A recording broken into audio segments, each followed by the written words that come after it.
Welcome back, Devils fans. I'm your host, Ace, here on Running with the Devils, where we are talking New Jersey Devils hockey all year long. Please hit that subscribe button, smash the like, share with a friend.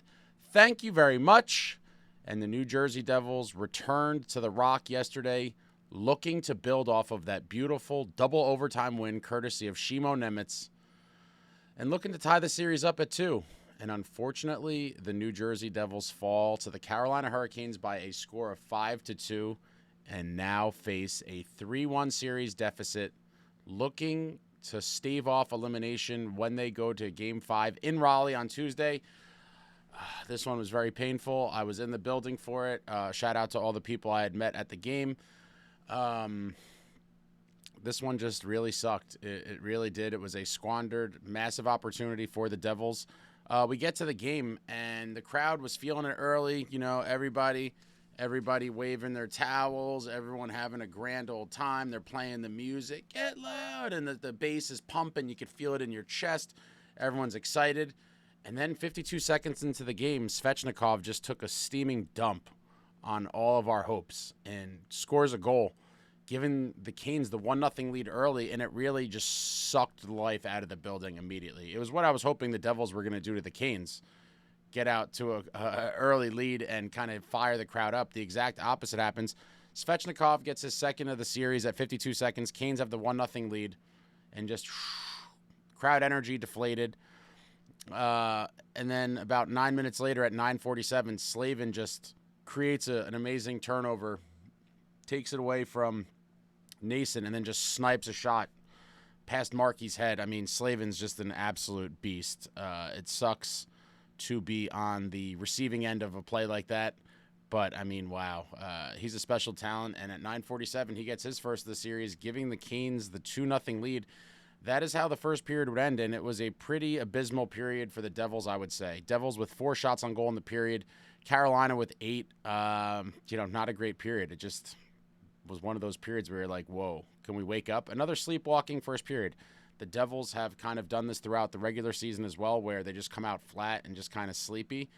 And that happened in this one, down 2-0 after 1. And at the intermission, I was just like, please claw back. You know, the only positive I was feeling at the moment was that there is 40 minutes of the game remaining for the Devils to try to mount a comeback. Canes with carryover power play time heading into the second, and Svechnikov strikes again immediately at 42 seconds, gets his third of the series, second of the game on the power play from Jarvis and Aho, giving the Canes the 3-0 lead. And at that point, I thought it was pretty much over. The Devils' offense has struggled for months and months now. They scored 1 goal in Game 1. They scored 1 goal in Game 2. And then they got the third goal in Game 3 in double overtime.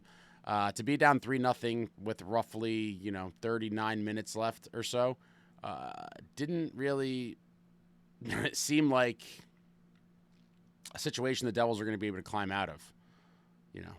Need 3 just to get to overtime, and that's without Markey giving up another one.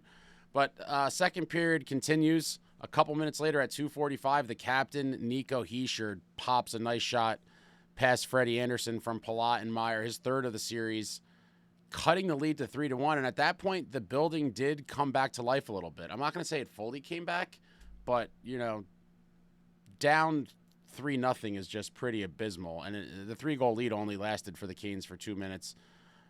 Nico gets that one, cuts it to 3-1. It's like, okay, now we're back at the 2-goal deficit we started the period with. Some hope kind of restored. And then a couple minutes after that was the kind of drama situation of the game. Timo Meier shoved into the crease. He runs over Freddie Anderson. Anderson flies back into the net and is laying there. I thought he was selling it. I thought he was pulling the old Marty Necas and acting like he got shot by a shotgun and did his little, lay down in the crease. They eventually stopped the play. Freddie gets up and he skates off. He skates off and heads down the tunnel. Freddie Anderson knocked out of the game. Kochetkov comes off the bench. And then to be able to review the play, the refs call a 5-minute major on Timo, and then that gives them the ability to go and review it. So then they go and review it, and they see that, in fact, Timo was nudged, shoved, whatever you want to call it, into the crease. And then they came back and said, after review, no penalty on the play. So Freddie's down the tunnel. Kochetkov is in. Timo Meier remains in the game. And for all the people talking smack, my honest kind of opinion on it is that, did Timo try everything in his power to avoid running over Freddie Andersen? I'm going to say no, but I'm also going to say this is playoff hockey. In a spot like that, in my opinion, if an opposing player kind of shoves you towards a goalie, all bets are off. I think a lot of people kind of feel the same way. This is playoff hockey.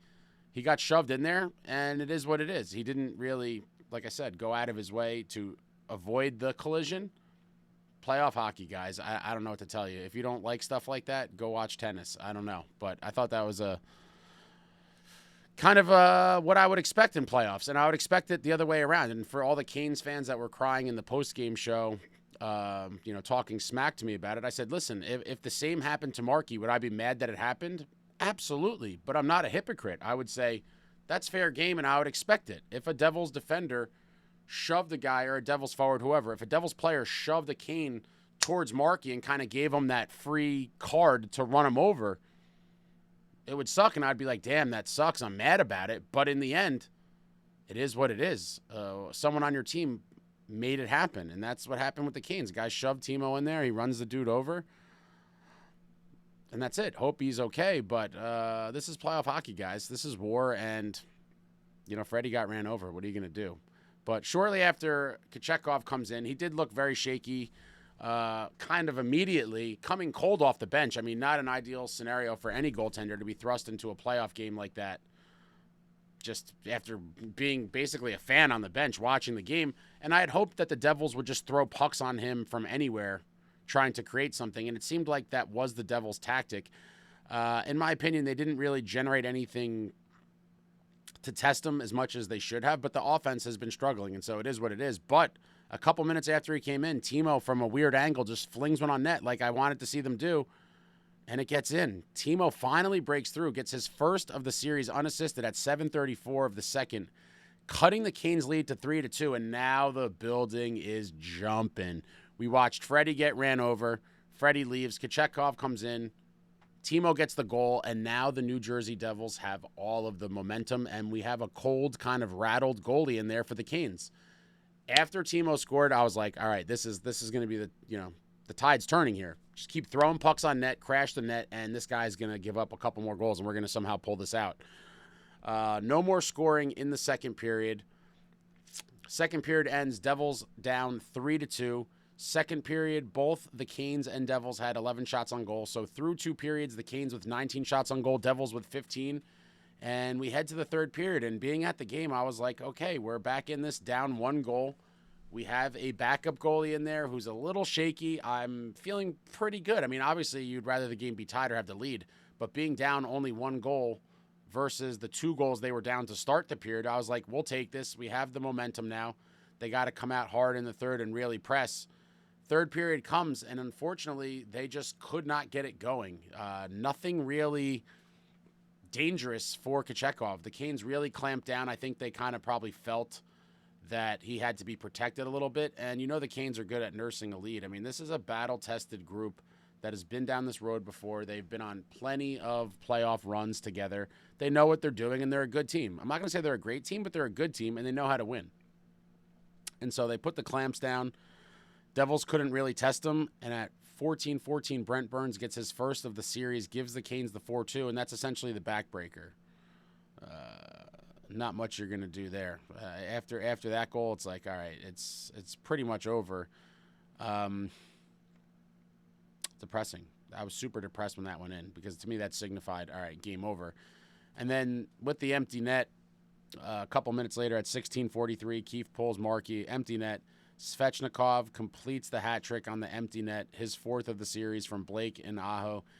Gives the Canes the 5-2 lead. That is how the game would end, and I am down in the dumps right now, guys, as I know many of you are. This is another game that was there for the taking and just kind of slipped away. I mean, you can't get in a 3-0 hole, obviously, and giving up goals, this is a huge thing for me. Like, I don't know if you want to call it a pet peeve or something that annoys me, but giving up goals quick into a period and then super late in a period, or just, you can't let it happen. They're just momentum killers.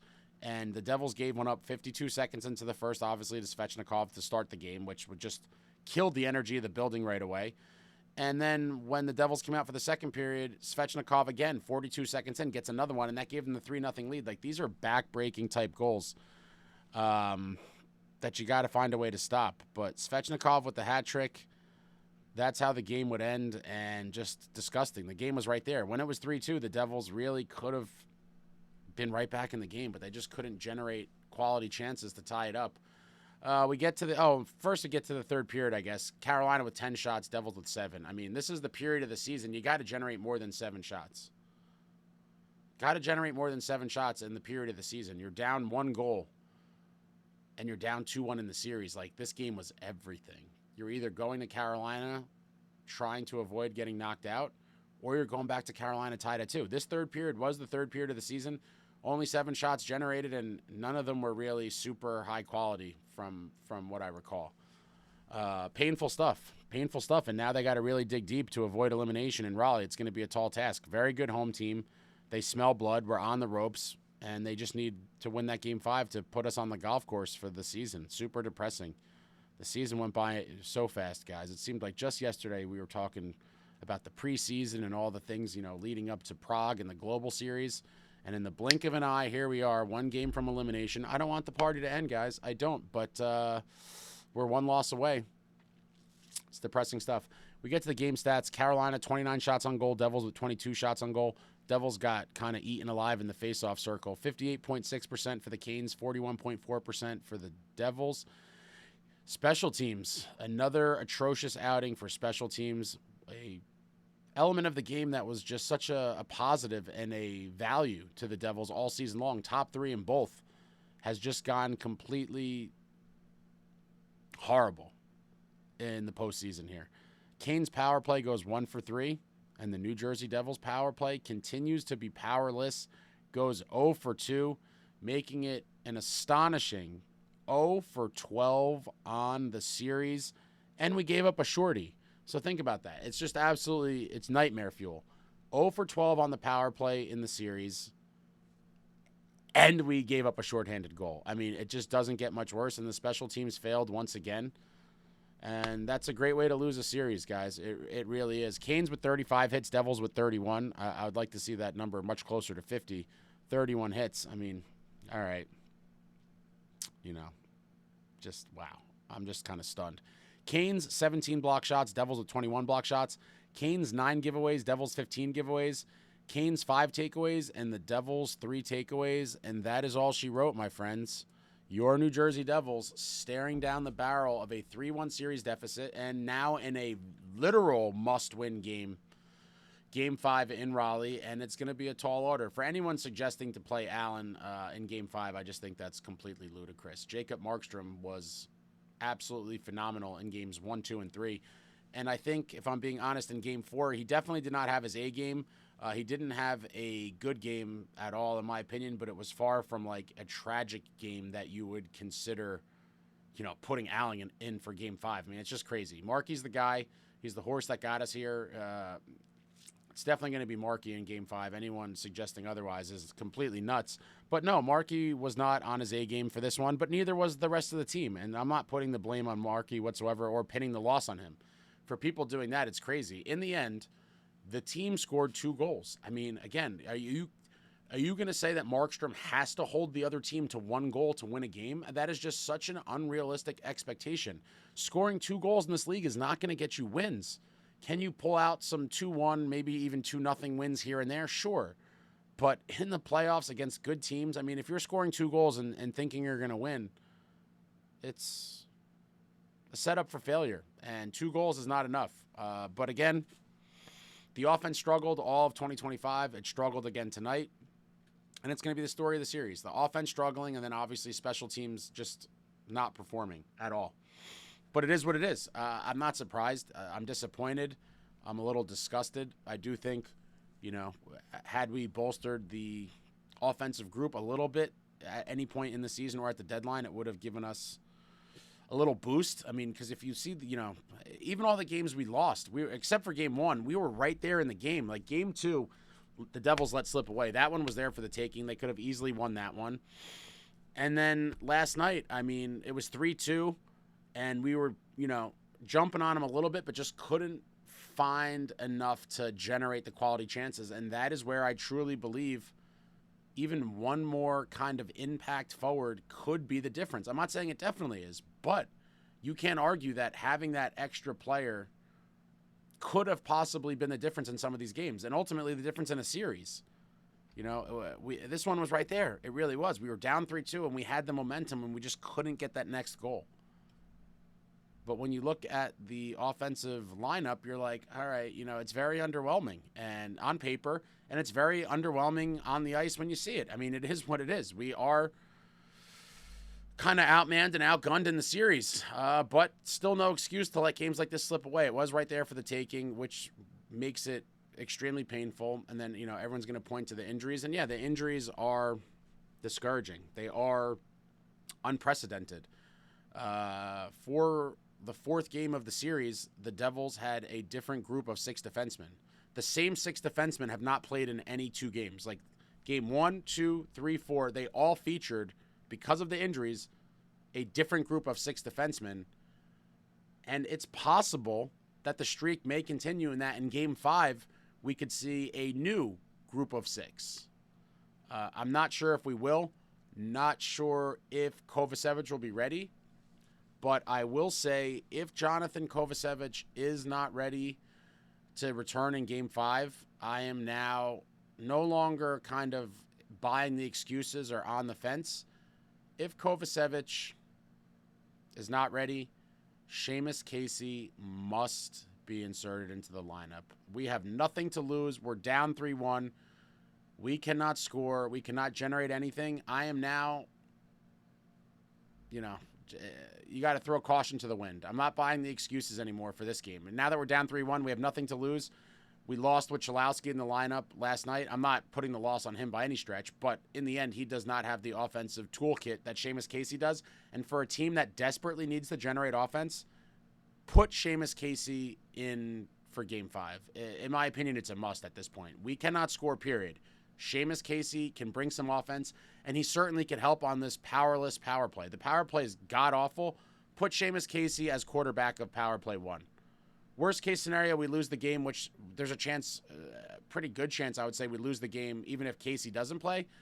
Give him a little confidence boost, let him get the experience, and throw him out there. Let's see what he could do.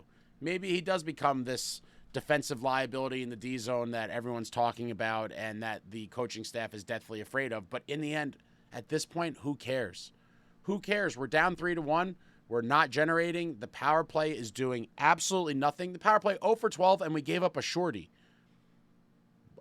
What more is there to say? Put Casey in the damn game. You could protect his minutes. I think Cholowski played a little under 9 minutes. I'll ride with Seamus Casey in this scenario. I was a little more accepting of the Cholowski, move for Game 4 when we were down 2-1, and it's like, okay, if we could, clamp down and tie this thing up. But now that we did that and still lost, and the offense is still atrocious, and the power play is still doing absolutely nothing and looks lost, it's time to put Seamus Casey in. I will actually be furious if he doesn't play Game 5. I think it would be a grave mistake. We have nothing to lose. We need offense. We need a guy like Casey that could move the puck. He has great vision. He has that great shot. Just throw him in there. We have nothing to lose. In the worst case scenario, we lose, and that's it. I mean, we're huge underdogs anyway at this point for the game and the series. Need offense, need the power play to do something, throw Casey out there. I just think it has to happen. I know a lot of you probably want to see Casey as well. I know a lot of you were saying it before Game 4. I was a little more skeptical just because of the D-zone stuff. He has struggled a bit in the D-zone, and with a heavy forechecking team like the Canes, it could really pose a problem. But I'm at the point now where I just don't give a damn. I don't care. I just don't care. It could happen. It very well. But he also may be okay, and he may wake up the power play, and he may generate even some 5-on-5 offense. How nice would that be? So I just think the risk is worth the reward. Casey must be out there for Game 5, in my opinion. And I know a lot of you will agree with that. I'm sure some will disagree. But I think more than not will kind of agree with the point that they want to see Casey at this point. I mean, you got to try anything you can, and that's one of the only moves you kind of have left. One of the only levers left to flip, if you will, given where we are right now. But let me know what you thought about this game in the comments. I know a lot of you are going to be super negative. Shout out to everybody that came out to the post-game live. If you're not familiar, after every game, I do a post-game live show after MSG goes off the air. If you haven't seen one of those, check it out. I'll put the link in the description. But obviously a lot of negativity in there after the game, which is to be expected given just kind of the sad performance that we saw. And I'm sure a lot of you are going to be negative in the comments here. But I'm trying to stay positive. But, we're almost at the end here. No more room for error. Down 3-1 and need to win 3 in a row to win the series, and 2 of the 3 in Carolina. But, I'm going to stay hopeful, hope for a miracle. And Markey hopefully rebounds from what was his worst game of the series thus far, for sure. Hopefully could rebound and just steal Game 5. I mean, if Markey could steal Game 5 and push it to Game 6 in New Jersey, that'd be interesting, right? I mean, then the series gets a little more interesting. You win Game 5, come back to New Jersey for Game 6. The building's going to be bananas. Maybe Carolina feels a little bit of that pressure. And obviously, you somehow win that one, and now you're in Game 7. Anything could happen. But it's a tall order, obviously, even winning the Game 5. Carolina's just a very good team. They're very good at home, and we're on the ropes. We are on the ropes. Not dead yet, but certainly wounded and on the ropes. But I'm hoping for the miracle, guys. I really am. I will continue to root on the boys. It's just been a frustrating season and a frustrating playoff run thus far.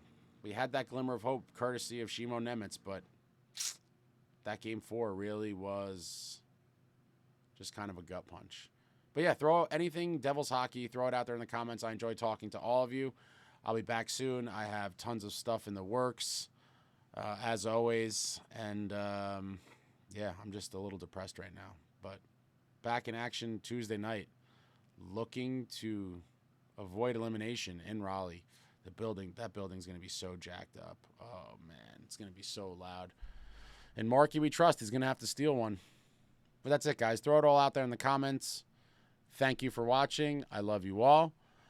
Like, comment, subscribe, and all that jazz. Until next time, friends, let's go.